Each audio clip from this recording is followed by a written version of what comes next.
Hello class 12th। आपके 5th chapter का एक लास्ट टॉपिक शेष रह गया था जो है कोलॉइड के अनुप्रयोग।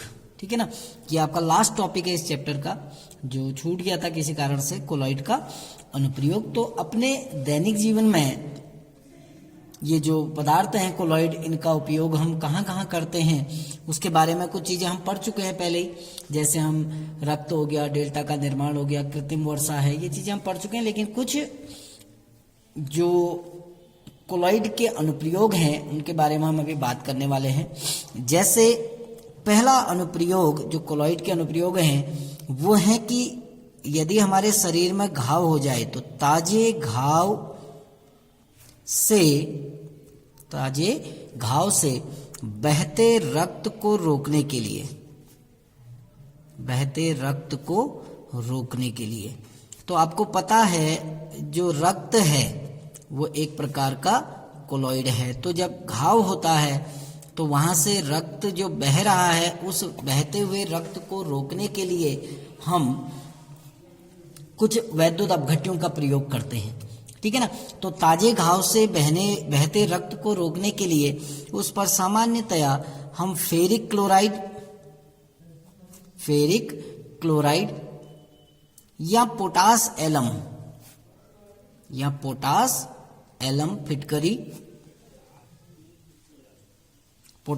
का विलयन लगाते हैं, फिटकरी को रगड़ते हैं, आपने देखा होगा। तो उससे होता क्या है, जो रक्त में धनावेशित हीमोग्लोबिन के कण हैं, पॉजिटिव जो हीमोग्लोबिन के कण हैं, रक्त में हीमोग्लोबिन होता है और हीमोग्लोबिन के कणों पर धनावेश होता है। तो जब हम अगर घाव में से रक्त बह रहा है और उस बहते रक्त में यदि हम फेरिक क्लोराइड या पोटास एलम का विलयन लगाते हैं तो रक्त में जो पॉजिटिव आपके हीमोग्लोबिन के कोलॉइड कण होते हैं वो फेरिक क्लोराइड या पोटास एलम के जो ऋणावेशित आयन हैं उनके द्वारा स्कंदित हो जाते हैं, तो रक्त का स्कंदन हो जाता है। ठीक है ना, हीमोग्लोबिन कैसा होता है, पॉजिटिव है रक्त में, इस पर पॉजिटिव चार्ज होता है। तो फेरिक क्लोराइड में जो क्लोराइड आयन है, या हम सीधे कहते हैं कि फेरिक क्लोराइड और पोटास एलम में जो नेगेटिव कण होंगे वो इस हीमोग्लोबिन नामक कोलॉइड का स्कंदन कर देते हैं, और जब स्कंदन होता है तो आपका रक्त बहना बंद हो जाता है। तो ये तो पहला उपयोग था। दूसरा अनुप्रयोग है कि रबर की इलेक्ट्रोप्लेटिंग होता है जब किसी की परत चढ़ानी हो विद्युत धारा का प्रयोग करके, इलेक्ट्रोप्लेटिंग। तो रबर की इलेक्ट्रोप्लेटिंग जब हम करते हैं, माना किसी वस्तु पर हमने रबर की परत चढ़ानी है ना, जैसे बिजली के तार वगैरह होते हैं, अगर इन पर रबर की परत चढ़ानी है तो हम रबर का इलेक्ट्रोप्लेटिंग करते हैं। उसके लिए होता क्या है कि रबर किससे प्राप्त होता है, लेटेक्स से प्राप्त होता है। तो जो लेटेक्स होता है उसमें लेटेक्स के अंदर ऋण आवेशित रबर के कण होते हैं, लेटेक्स के अंदर ऋण आवेशित रबर के कण होते हैं, नेगेटिव चार्ज है, तो ये भी एक प्रकार का कोलॉइड है। जब हम वैद्युत कण संचलन करते हैं, यानी जब लेटेक्स का वैद्युत कण संचलन किया जाता है, तो ये जो ऋणावेशित रबर के कण हैं वो धनावेशित इलेक्ट्रोड की ओर गति करते हैं। जैसे अगर मैं आपको एक डायग्राम के आधार पर समझाऊं, ये हमारी एक यू आकार की नली है, ठीक है ना। अब यू आकार की नली में हमने क्या करना है, सपोज करो ये कोई वस्तु है और इस वस्तु पे हमने रबर की परत चढ़ानी है, ठीक है ना। इसके अंदर हमने रबर का जो लेटेक्स है वो भर दिया, रबर का कोलॉइड विलयन यानी लेटेक्स जो है वो हमने भर दिया। अब आपको पता है लेटेक्स में रबर के क्या होते हैं, रबर के कण होते हैं जो नेगेटिव चार्ज होते हैं। तो हम जब इसको एक विद्युत स्रोत से जोड़ते हैं, है ना, ये जोड़ दिया हमने, ये धनावेशित है, ये ऋणावेशित है, तो इस इलेक्ट्रोड पर धनावेश आ गया, इस पर ऋणावेश आ गया ना। तो यदि हमको ऋणावेशित जो कण हैं उनकी लेयर चढ़ानी है तो हम क्या करेंगे, जिस पदार्थ में परत चढ़ानी है उसको हम पॉजिटिव इलेक्ट्रोड बनाएंगे, धनावेशित इलेक्ट्रोड बनाएंगे। माना यहाँ पर हमने परत चढ़ानी है, इसमें नहीं चढ़ानी है, ठीक है ना, और इसमें हमने ये जो इलेक्ट्रोड है इसमें हमने रबर की परत चढ़ानी है, तो रबर का विलयन जो लेटेक्स कहलाता है उसको भर दिया जाता है। जब विद्युत धारा प्रवाहित की जाएगी तो रबर में क्योंकि ऋणावेशित कण होते हैं तो वैद्युत कण संचलन हमने पढ़ा है, जिसमें जो कण है वो विपरीत इलेक्ट्रोड की ओर गति करते हैं। तो ये रबर के कण कहाँ की ओर को गति करेंगे? इस पॉजिटिव इलेक्ट्रोड की ओर गति करेंगे और इस पॉजिटिव इलेक्ट्रोड के चारों ओर एकत्रित हो जाएंगे, जिसके कारण इस पर एक रबर की परत चढ़ जाती है। तो ये है रबर की इलेक्ट्रोप्लेटिंग, दूसरा अनुप्रयोग। तीसरा अनुप्रयोग हम कहते हैं जो हम पढ़ चुके हैं, तीसरा अनुप्रयोग साबुन व डिटर्जेंट, साबुन व डिटर्जेंट की सफाई प्रक्रिया में, ये हम पढ़ चुके हैं कल, इसको दोबारा रिपीट नहीं करूंगा। साबुन व डिटर्जेंट की सफाई प्रक्रिया में, तो ये तीसरा अनुप्रयोग आपका हो गया कि जो साबुन या डिटर्जेंट की जो सफाई प्रक्रिया होती है वो भी इसी पर मिसेल के कार्य करने की प्रवृत्ति पर आधारित होती है, ठीक है ना, क्योंकि मिसेल का निर्माण होता है जिससे हमारा कपड़ा साफ हो जाता है। ठीक, ऐसे ही आपका एक और है कि चौथा अनुप्रयोग हम ले रहे हैं जिसमें हम कहते हैं कि जो नदी या झील के पानी को उपयोगी बनाने हेतु, ताकि हम उसका प्रयोग कर सकें, नदी व झील, नदी व झील के पानी को, नदी व झील के पानी को घरेलू उपयोग हेतु बनाने में, घरेलू उपयोग हेतु बनाने में। तो जो नदी का पानी है उसमें हमने पहले ही पढ़ा है कि नदी या जो झील के पानी है उसमें छोटी छोटी रेत की बूंदें या रेत के कण परिक्षिप्त रहते हैं, ठीक है ना। तो नदी व झील का जो जल है वो सामान्यतया हम उसका प्रयोग नहीं करते हैं, क्योंकि इसमें मिट्टी के छोटे छोटे कण होते हैं जो नेगेटिव चार्ज होते हैं, ऋणावेशित रेत के कण होते हैं, ठीक है ना। जो आपका नदी या झील का जल है उसमें ऋणावेशित रेत के कण होते हैं। तो जब हम नदी या झील के पानी में, माने नदी का जल है तो नदी के जल में हम पोटास एलम मिलाते हैं, इसमें हमने इसमें पोटास एलम मिला दिया, नदी के जल में या झील के जल में हमने पोटास एलम मिला दिया। तो फिटकरी में या जो पोटास एलम में जो आपके Al3 पॉजिटिव आयन होते हैं, इसके अंदर जो एल्यूमिनियम आयन होते हैं, क्योंकि नदी के जल में नेगेटिव रेत के कण है, आपको पहले ही पता है, ऋणावेशित रेत के कण है, पहले ही लिखा हुआ है। तो जब हम फिटकरी मिलाते हैं तो क्या करता है, जो फिटकरी में जो एल्यूमिनियम आयन है वो इस ऋणावेशित रेत के कणों के आवेश को खत्म कर देते हैं। आवेश खत्म हो जाएंगे तो सारा का सारा रेत के कण कहाँ बैठ जाएंगे, नीचे बैठ जाएंगे और पानी आपका शुद्ध हो जाएगा। इस पानी को हम पीने हेतु प्रयोग कर सकते हैं, क्योंकि मिट्टी के कण, अभी तक तो क्या था, रेत के कणों पर ऋणावेश था, तो वो कण एक दूसरे से जुड़ नहीं पा रहे थे और बड़े कण का निर्माण नहीं कर रहे थे, जिसलिए वो अवक्षेपित नहीं हो पा रहे थे। जैसे ही हम पोटास एलम मिलाते हैं तो पोटास एलम में जो एल्यूमिनियम आयन होते हैं वो क्या करते हैं कि रेत के कणों के आवेश को उदासीन कर देते हैं। जो रेत के कणों का जो आवेश है वो उदासीन हो जाता है, और रेत के कणों का आवेश जब उदासीन होता है तो रेत के कण अवक्षेपित होकर नीचे बैठ जाते हैं। तो ये तीसरा अनुप्रयोग हो गया हमारा। अगले अनुप्रयोग की ओर बढ़ते हैं।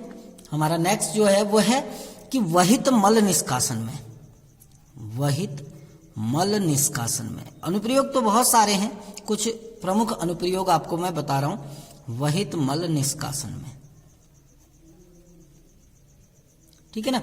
तो जो गटर का पानी है उसकी सफाई करने में या जो वहित मल निष्कासन है उसमें आपका इन्हीं का प्रयोग होता है। तो जो गटर का पानी होता है या जो वहित मल है उसमें धूल हो गया, कीचड़ हो गया, कूड़े आदि के छोटे छोटे कण परिक्षिप्त होते हैं, ठीक है ना। तो जो आपका सीवर है उस सीवर में, सीवर से जो जल निकलता है उसमें बहुत सारे धूल के कण, ठीक है ना, कीचड़ आदि के कण परिक्षिप्त रहते हैं, आदि के कण परिक्षिप्त रहते हैं। परिक्षिप्त यानी फैले हुए होते हैं चारों ओर, आसानी से नीचे नहीं बैठते हैं क्योंकि इन पर आवेश होता है, ठीक है ना। तो जो गटर का पानी है उसमें धूल हो गया, कीचड़ हो गया या कूड़ा वगैरह, उसके छोटे छोटे कण परिक्षिप्त रहते हैं और ये कण आसानी से नीचे नहीं बैठते हैं।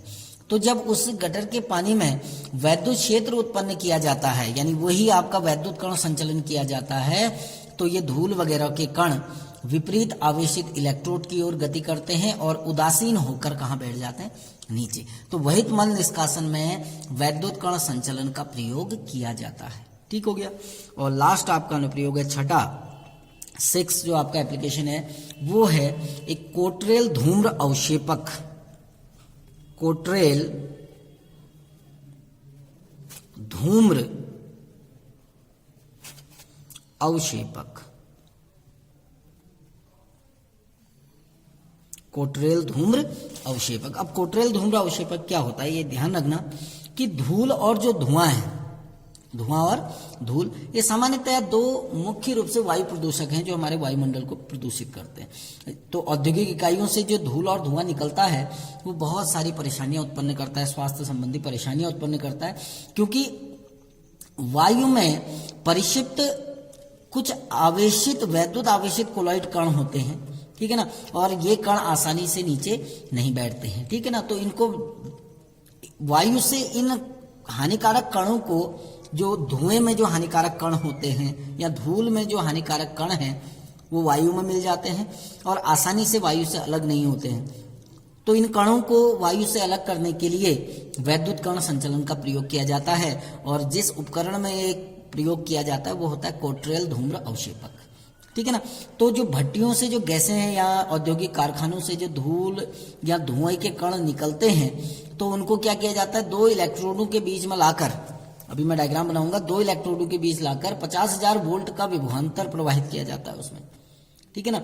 तो उससे क्या होता है कि जो धूल है, जो धुआं है, उसमें जो हानिकारक कण होते हैं छोटे छोटे आकार के, वो विपरीत इलेक्ट्रोड की ओर गति करने लगते हैं और उदासीन होकर नीचे बैठ जाते हैं, ठीक है ना। और जो गैस औद्योगिक इकाइयों से बाहर निकलती है, जो धुआं बाहर निकलता है, उसमें हानिकारक कण नहीं होते। तो सामान्यतः इसका एक छोटा सा चित्र आपको बना के बता रहा हूं।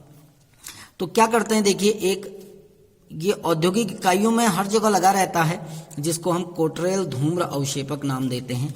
ये एक सिंपल सा एक उपकरण है जिससे धुएं या धूल में से हानिकारक कणों को बाहर किया जाता है। जो हानिकारक कण होते हैं, जो हमको स्वास्थ्य संबंधी समस्या उत्पन्न करते हैं, उन कणों को अलग किया जाता है। तो एक इस तरीके का उपकरण होता है। मैं उसका एक छोटा सा आपको डायग्राम बना के दिखा रहा हूं। ये एक कमरा है, ठीक है ना, जिस कमरे में एक कोट्रेल धूम्र अवक्षेपक लगा होता है। इस कोट्रेल धूम्र अवक्षेपक में 2 इलेक्ट्रोड लगे होते हैं सामान्यतया। ये 2 इलेक्ट्रोड हैं आपके, ठीक है ना।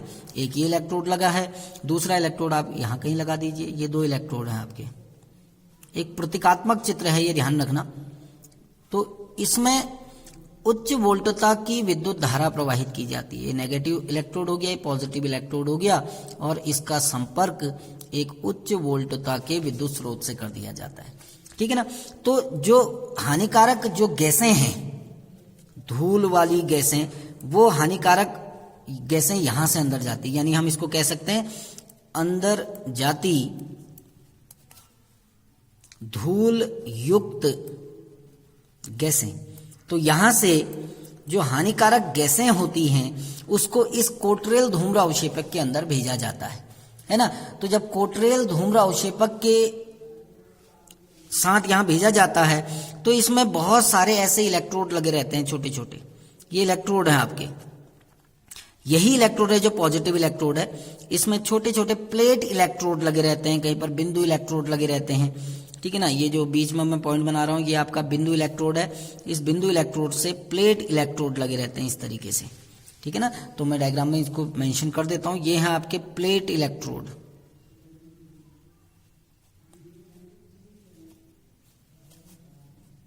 ये जो है ये आपका प्लेट इलेक्ट्रोड है, और ये जो अंदर इलेक्ट्रोड लगा है ये बिंदु इलेक्ट्रोड होता है, पॉइंट के फॉर्म में। समझना, ये बाहर वाला जो इलेक्ट्रोड है, ये वाला, ये इससे कनेक्टेड है, तो ये आपका प्लेट इलेक्ट्रोड है, पूरा प्लेट के फॉर्म में होता है। और ये जो इलेक्ट्रोड है, ये थोड़ा मेरा इधर बन गया, इधर होना चाहिए था, ये पॉइंट इलेक्ट्रोड होता है, बिंदु इलेक्ट्रोड ये बना हुआ है जो पॉइंट वाले, ठीक है ना। तो जब यहां से गैसें अंदर जाती हैं तो इन गैसों में जो धूल के कण हैं, यदि वो धूल के कण ऋणावेशित हैं तो वो पॉजिटिव इलेक्ट्रोड की ओर गति करेंगे, और जब पॉजिटिव इलेक्ट्रोड पे जाएंगे तो उनका आवेश खत्म हो जाएगा और वो धूल के कण यहां अवक्षेपित होकर बैठ जाएंगे। ऐसे ही यदि धूल के कणों पर पॉजिटिव चार्ज है तो वो नेगेटिव चार्ज की ओर गति करेंगे और आवेश रहित होकर नीचे बैठ जाएंगे। यानी जो धूल है वो धूल के कण सारे यहाँ बैठ जाएंगे, जो हानिकारक कण है वो यहाँ बैठ जाते हैं, और यहाँ से जो गैस वायुमंडल में रिलीज की जाएगी, वातावरण में भेजी जाएगी, वो धूल मुक्त गैसें होंगी। धूल मुक्त गैस को वायुमंडल में भेज दिया जाता है। ये इसलिए किया जाता है क्योंकि जो गैसें औद्योगिक इकाइयों या कारखानों से निकलती हैं उसमें बहुत सारे हानिकारक पदार्थ होते हैं, छोटे छोटे कण होते हैं जो आसानी से धुएं से अलग नहीं हो पाते हैं। उनको अलग करने के लिए कोटरेल धूम्र अवक्षेपक का प्रयोग किया जाता है, और ये भी आपका वैद्युत कण संचलन के सिद्धांत पर कार्य करता है। तो ये चैप्टर अब पूरी तरह कंप्लीट हो चुका है। कल से हम कोई नए चैप्टर के बारे में बात करेंगे। Thank you.